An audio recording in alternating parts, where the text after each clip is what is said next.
Hello again, Mr. Blight. Good evening, Dr. Reid. You doing your rounds as usual? Do you need medical attention, sir? Afraid so. In the war, I was always worried about picking up something, getting some infection. Unfortunately, got that fear in London now.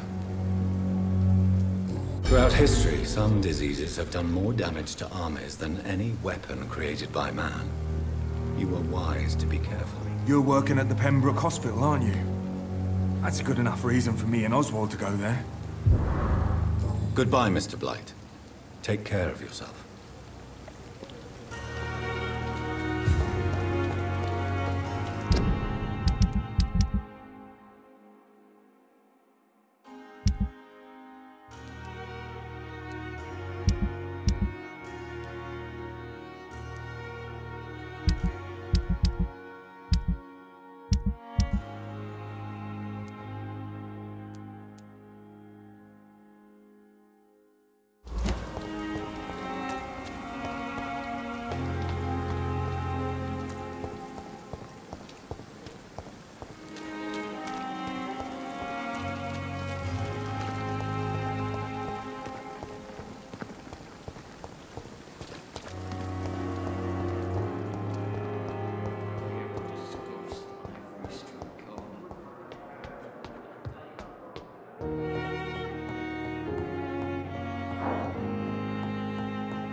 Here again.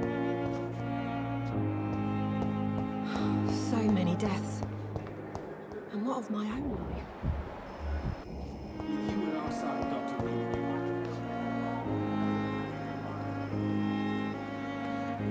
Good evening, Miss Howcroft.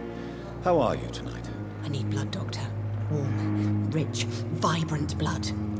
Do you require my services, Miss Howcroft? My condition cannot be understood by you, mortal.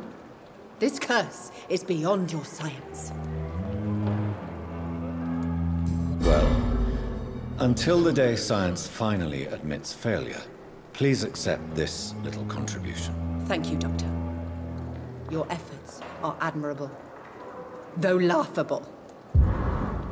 I'll leave you, Mistress of the Dark, to your nocturnal activities.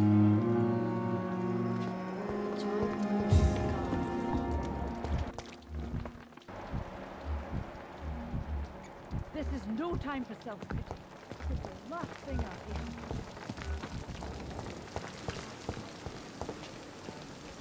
Good evening, Dr. Tibbets.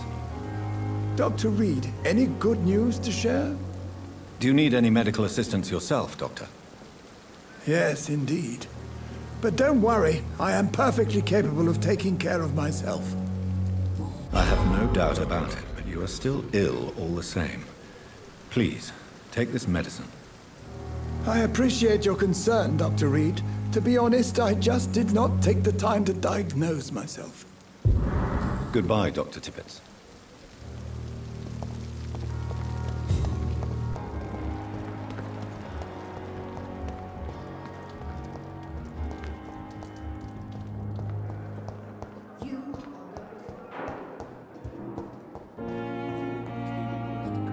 Good evening, Dr. Strickland. And good evening to you, Dr. Reid. Can I be of any help? Do you need my medical attention, dear colleague? I would have been confused if anyone other than you had asked that question, Dr. Reid. But your help is welcomed. There is no shame in helping each other. We're colleagues, after all. Many doctors I have known are too cynical to think that way. Goodbye, Dr. Strickland.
It's locked, all right.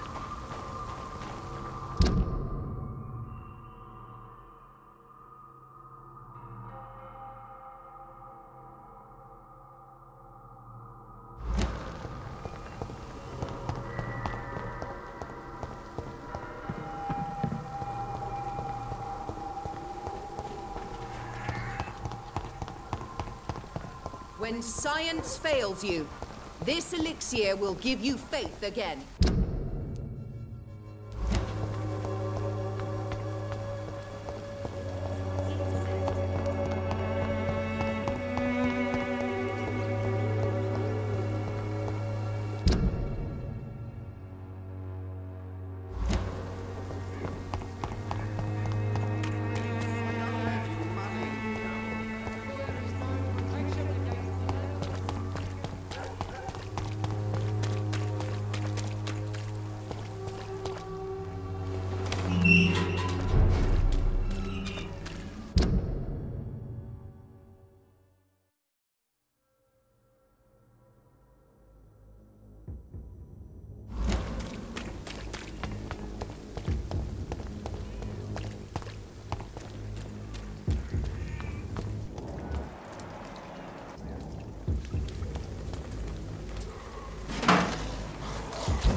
It's locked.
Pembroke is so lucky to have Dr. Reid.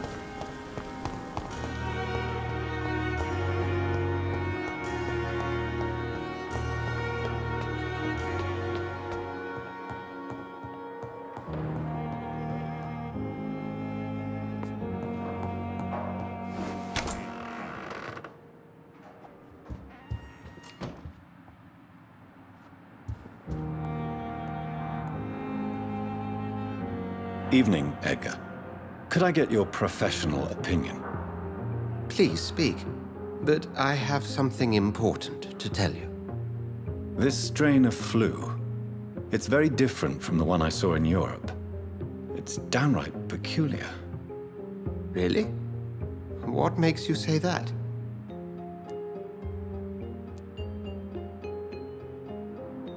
I've just looked at the blood of one of our recently deceased. I see. Do you have anything more to go on? This disease spreads and looks like the Spanish flu, but its effects differ greatly. The London strain is different from the continental one. This is very interesting. Did you find something else? Yes. Unlike the flu, the infected begin to show an increase in outwardly aggressive behavior. More than simple agitation. Once docile people become violent. You mean like rabies? Is there a chance we could create a vaccine, Jonathan, like Pasteur? By the stove, that would be smashing. There's a lot we're not seeing here, but it is spreading, and quickly. If we don't act, the whole city could be lost. But Jonathan, we've a fantastic opportunity sitting right here in front of us. A weapon of choice. What on earth do you mean? Why, you, my dear boy. With your expertise and your blood, we could isolate the properties that course through your veins. Think about the possibilities.